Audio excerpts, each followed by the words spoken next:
Good morning friends, आज हम बात करेंगे ऐसे टॉपिक्स के बारे में जिसको सुनने के बाद आपके रोंगटे खड़े हो जाएंगे। जी हाँ दोस्तों, हम बात कर रहे हैं आज समाज में चलने वाले उन सारे लोन्स के बारे में जिसके वजह से एक ग्रामीण इंसान, एक आम इंसान अपने आप को कभी ऊपर नहीं कर पा रहा है। कारण क्या है, समझने की कोशिश करिए, हमारी बारीकियों को समझने की कोशिश करिए। आखिर ऐसा क्यों हो रहा है? गरीब गरीब ही रह जा रहा है, इसका सबसे बड़ा कारण क्या है, आप समझने की कोशिश करिए दोस्तों। अक्सर आज आप देख रहे हैं कि ग्रामीण एरिया में बहुत सारी माइक्रो फाइनेंस बैंकें आ चुकी हैं जो लोगों को घर घर जा करके इनवाइट करके लोगों को लोन देती है, और हम इंसान लोन के चक्कर में मोहित हो जाते हैं। लोन अच्छा लगता है, लोन लेने में मजा आता है, चलो यार मोटे पैसे दिख रहे हैं, लेकिन वहीं लोन चुकता करने के समय में हालतें खराब हो जाती हैं। आज हर 10 में से 9 व्यक्ति से जब आप मिलते हैं और जब उनसे पूछा जाता है पैसे की स्थिति के बारे में, उनका एक ही जवाब आता है, क्या कहें साहब, लोन परेशान कर दिया है, किस्त परेशान कर दिया है। हम पूछते हैं ये किस्त परेशान क्यों कर रहा है? क्योंकि इस गड्ढे को आप ही ने खोदा है।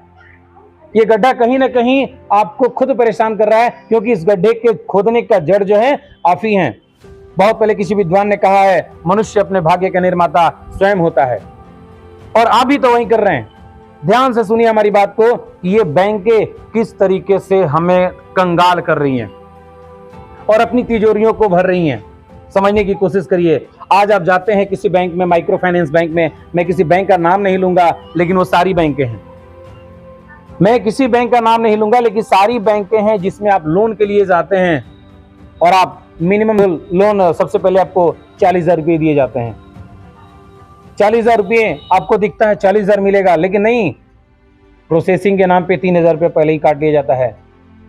सोचिए, आप 40,000 रुपये के लिए आपने अमाउंट भरा था, तो एक तो आपको सारे डिटेल्स लिए जाते हैं, कितनी गाय हैं, कितनी बकरियां हैं, कितने घर में फ्रिज हैं, कूलर हैं, सारी चीजें आपसे पूछ ली जाती हैं, सारा डिटेल्स आपसे ले लिया जाता है, और साथ में एक गारंटर भी ढूंढा जाता है। सब कुछ आपने दिया और 40,000 रुपये का लोन अप्लाई किया, 40,000 रुपये का आपका लोन मिलता है, 3,000 रुपये प्रोसेसिंग और इंश्योरेंस के नाम पे काट लिए जाते हैं। हाथ में कितने आता है? 37,000 रुपया। अभी भी आप संतुष्ट हैं, क्योंकि आपको क्या दिखता है, मार्केट में किसी से मांगेंगे तो हमको 3% पे देगा, 4% पे देगा, 5% पे देगा, वो हर महीना हमसे लेगा। हम पूछते हैं इसकी जरूरत ही क्या है? अगर हम अपनी इच्छाओं को कम कर दें, अपनी आवश्यकताओं को कम कर दें, तो हमें किसी लोन की जरूरत नहीं पड़ेगी। तो हम 40,000 के बजाय हम बैंक से लेते हैं कितना? 37,000 रुपया। अब वो हमें इंस्टॉलमेंट देते हैं, हमें हल्का लगने के लिए 930 रुपये का वीकली एस्टिमेट बनाते हैं, इंस्टॉलमेंट बनाते हैं, और हमें लगता है 930 तो देना है। ठीक है, 930 हमें आसान लगा, आपको आसान लग रहा है। 930 आप 48 सप्ताह देते हैं। किसी किसी बैंक में 52 सप्ताह भी लगता है। हम 48 सप्ताह का कैलकुलेशन आपको बताते हैं कि 48 वीक्स में आप 44,640 रुपया आप बैंक को दे चुके होते हैं। बैंक ने 40,000 का लोन भरा, 37,000 हाथ में दिया, 37,000 भी नहीं मिलता है, 35,000 मिलता है, 2,000 कहता है अकाउंट में रहेगा। चलो भाई, मेरे अकाउंट में वो 2,000 डूबा हुआ नहीं मानेंगे, वो अकाउंट में ही है। लेकिन वो 37,000 आपका जो आता है हाथ में, और टोटल पे आपने कितना कर दिया? 44,640। मिला कितना था? मात्र 37,000। अब हम घटा के देखते हैं कितना आ रहा है, 7640। यानी एक साल में आप 7640 रुपया आप ब्याज दे देते हैं। मजा आया? अच्छा लग रहा है? कोई दिक्कत नहीं है, 7600 तो गया, कोई दिक्कत नहीं। जरा और दिमाग पे जोर लगाइए, इस चीज को आप करीब करीब 10 सालों से कर रहे हैं। आप घर में बैठ के कभी कैलकुलेशन मिला लीजिए कि इस चीज को आप करीब 10 सालों से कर रहे हैं, और 10 सालों में 76,400 रुपया आप एक बैंक को दे दिए, जो आज से 10 साल पहले जीरो से शुरू किया और करोड़पति बन गया। आप अकेले नहीं हैं, आप जैसे हजारों लोगों को देता है वो। अब 7640 में 1000 से गुणा करके देख लीजिए, इतना अमाउंट तो 1000 लोगों से कमाया। उसके पास 1000 लोग नहीं है, लाखों लोग हैं। ठीक है, उन्होंने बिजनेस शुरू किया, कमा रहे हैं, लेकिन आप अपना बजट मिला लीजिए। आप महीने के 5 से 10,000 रुपये कमाते हैं, साल में लाख रुपए की इनकम है आपकी, उसी में घर खर्चा है, परिवार की सारी फैसिलिटी है, बच्चे का पढ़ाई लिखाई है, बीमारी सिमारी सब कुछ इसी में है, और आप 10,000 रुपया तो ब्याज में दे देते हैं। कहां से चलेगा आपका परिवार? और इसी कारण से आप तंगी के तंगी में रह जाते हैं। थोड़ा और बजट बढ़ाते हैं, आप किसी बैंकर के पास जाते हैं, वो कहता है आपको तो 1 लाख रुपया लोन देने के, आपकी और मनोबल बढ़ जाता है, आपकी आवश्यकताएं बढ़ जाती हैं, आपकी इच्छाएं बढ़ जाती हैं। आपने 1 लाख के लिए अप्लाई कर दिया, अब वो वहां से 1 लाख का लोन अप्लाई करते हैं और 10,000 रुपया इंश्योरेंस के नाम पे, प्रोसेसिंग के नाम पे काट लेते हैं, मिलता है 90,000। फिर वो आपसे कहते हैं कि 5,063 रुपया आपको पर मंथ पे करना है। आपको कैसा लगा भाई? 90,000 मिला, 1 लाख मिला, हमको तो 5,000 महीना देना है। चलो भाई, आसान है, अच्छा लगा। लेकिन आप गौर करिए, 2 सालों में आप 1,21,512 रुपया उसको पे करते हैं। मिला कितना था? 90,000 रुपया। 31,512 रुपया आपने 2 सालों में उसको दे दिया। चलिए मानते हैं ये 2 साल के बजाय आप ये काम को भी 10 साल से कर रहे हैं, 10 साल 15 साल से कर रहे हैं, यानी कहा जाए तो 3 लाख से अधिक रुपया आपने ब्याज में दे दिया। हम पूछते हैं कि हम अपनी आवश्यकताओं को अगर कम कर दें, अपनी इच्छाओं को कम कर दें, अगर कमा के उसी काम को करें, तो हमें कोई जरूरत नहीं है 3 लाख रुपया, 76,000 रुपया हम बैंकों को ब्याज दें। लाख लाख रुपया, करोड़ों करोड़ रुपया हम बैंकों को ब्याज दे देते हैं।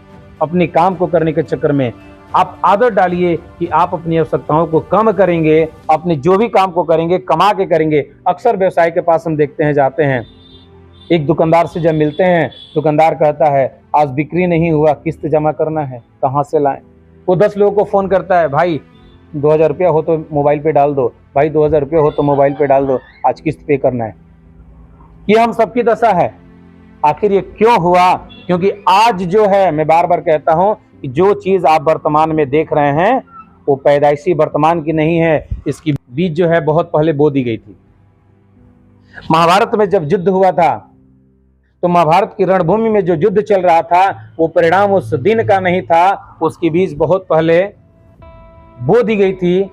जब द्रौपदी ने दुर्योधन को कह दिया था कि अंधा का पुत्र अंधा होगा, उसी समय इसकी बीज बो दी गई थी। द्वितीय विश्व युद्ध 1939 में नहीं हुआ, द्वितीय विश्व युद्ध की बीज समझौता में ही बो दी गई थी। जब सारे प्रथम विश्व युद्ध का जो घाटा हुआ था ना, उसका सारा बोझ जब जर्मनी पे लाद दिया गया था, उसी समय क्लियर हो चुका था कि द्वितीय विश्व युद्ध होगा। आज आप जो हैं, इसका फल जो है, आज आपको जो भी फल मिलता है, इसका बीज आज से कुछ दिन पहले बो दिया गया है। आप गौर करिए हमारी बातों को और लोन से लेने बचने की कोशिश करिए, अपनी आवश्यकताओं को कम करिए, ताकि ऐसे जो एक्स्ट्रा पैसा आप बैंक को दे रहे हैं, बैंक करोड़ों में जा रहा है और आप कंगाल होते जा रहे हैं। हर खुशहाल व्यक्ति से मिलिए, अगर वो लोन ले लिया तो 5 सालों में उसकी स्थिति बिगड़ जा रही है। सोच के देखिए, अगर आप 1 लाख के बजाय 2 लाख लेते हैं तो 10 साल के बजाय 5 साल में आप 3 लाख रुपया दे दिए दूसरे को। तो आप समझने की कोशिश करिए कि ये चीजें नहीं होनी चाहिए। डेबिट कार्ड, क्रेडिट का प्रयोग हम जो करते हैं, क्रेडिट कार्ड से जाते हैं, मार्केट से सामान ले लेते हैं, ऑनलाइन सामान ले लेते हैं, और एक लिमिट टाइम में हम पैसे जब नहीं चुका पाते हैं तो हमें 14%, 15% उसका ब्याज पे करना पड़ता है। कहाँ से आएगा ये? समझने की कोशिश करिए, अपनी आवश्यकताओं को कम करिए। इसी कारण से हर 100 में से 90 लोग डिप्रेशन के शिकार हो रहे हैं, लोग आत्महत्या की तरफ बढ़ रहे हैं, लोग अपने परिवारों को एक साथ जहर दे करके मार के अपने आप को आत्महत्या कर रहे हैं। क्यों हो रहा है ये सब? ये सब डिप्रेशन के कारण हो रहा है। आखिर ये डिप्रेशन आया कहाँ से? ये डिप्रेशन का कारण हम खुद हैं, हमारी वो सारी इच्छाएं हैं।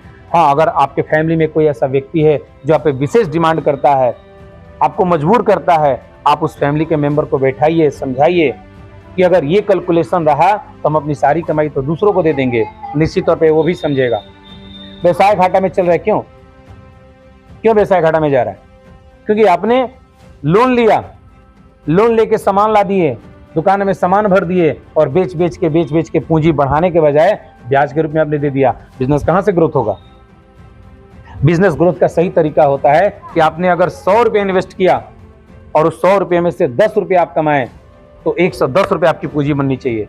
लेकिन नहीं, आप 100 इन्वेस्ट करते हैं, लोन लेके 100 इन्वेस्ट करते हैं, 110 की सेलिंग करते हैं और 20 रुपये ब्याज में चुका देते हैं, वो 190 हो जाता है। दुकानदारी क्यों नहीं घटेगी? दुकान में सामान क्यों नहीं घटेगा? बिजनेस घाटा में क्यों नहीं जाएगा?